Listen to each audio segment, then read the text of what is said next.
తిరువన్నామలై లేదా అరుణాచలం తమిళనాడు రాష్ట్రంలో ఉంది. అరుణాచలం పంచభూత లింగ క్షేత్రాలలో ఒకటి. ఇక్కడ పరమశివుడు అగ్నిలింగ రూపంలో దర్శనం ఇస్తారు.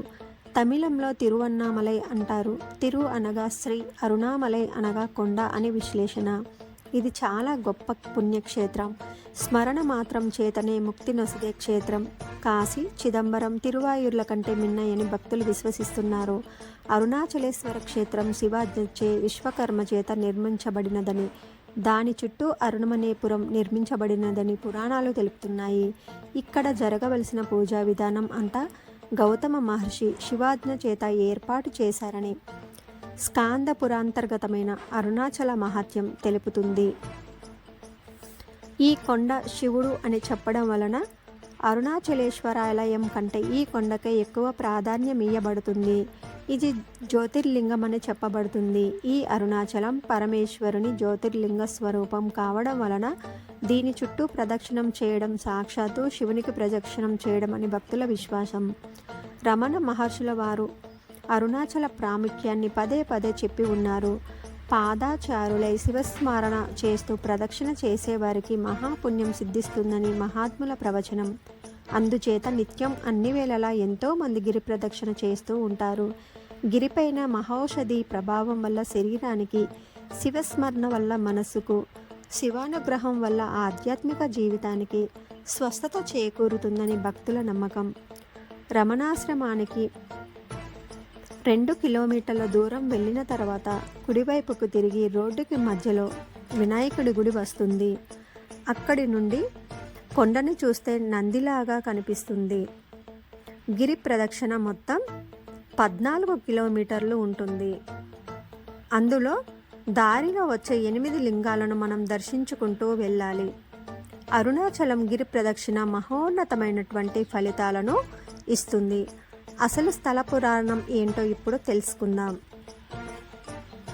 ఒకసారి బ్రహ్మ మరియు మహావిష్ణువుల వద్ద తమలో ఎవరు గొప్ప అనే వాదన జరిగింది. వారి అజ్ఞానాన్ని పోగొట్టడానికి పరమశివుడు కాంతి స్తంభ రూపంలో వాని యందు ప్రత్యక్షమవుతారు. అప్పుడు విష్ణువు వరాహ రూపాన్ని ధరించి ఆ స్తంభం యొక్క మొదలు కనుగొనడానికి బయలుదేరగా, బ్రహ్మ హంస రూపాన్ని ధరించి దాని చివరి భాగాన్ని కనుక్కోవడానికి ఎత్తుకు ఎగిరిపోయెను. వీరిద్దరూ జ్యోతి స్తంభాన్ని ఉన్న పరిమితిని కనుగొనలేకపోయారు. పరమశివుడే పరమేశ్వరుడని తెలిసి ఇద్దరూ పూజించిరి.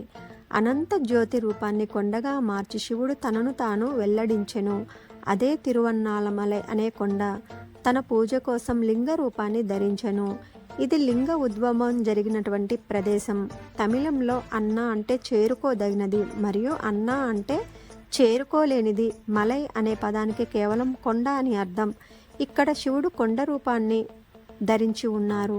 ఇది అగ్నిస్తంభానికి ప్రతీక. దీని పరిమితులు బ్రహ్మ లేదా విష్ణువు చేరుకోలేరు.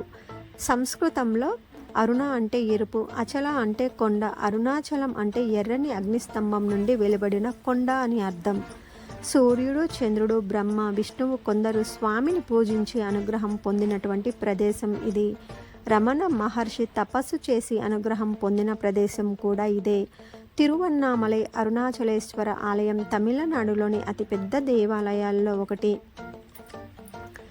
ఈ ఆలయం 25 ఎకరాల విస్తీర్ణంలో 7 ప్రాకారములతో విస్తరించి ఉన్నది. తమిళనాడు రాజధాని నగరం చెన్నై తిరువన్నామలైకి దగ్గరగా ఉంది. ఇక్కడ ఫోర్ట్ సెయింట్ జార్జ్ వంటి చారిత్రక ప్రదేశాలు, మెరీనా బీచ్, సేలంలోని పురాతన దేవాలయాలు, కోట్ లాంగ్ బీచ్, కొల్లికొండలు, పులికాట్ సరస్సు మొదలైనవి మనం తిరువన్నామలైకు దగ్గరలోని దర్శనీయమైనటువంటి ప్రదేశాలు. అరుణాచలం క్షేత్రం గురించి చెప్పటానికి మాటలు రావడం లేదు. ఓం నమః శివాయ.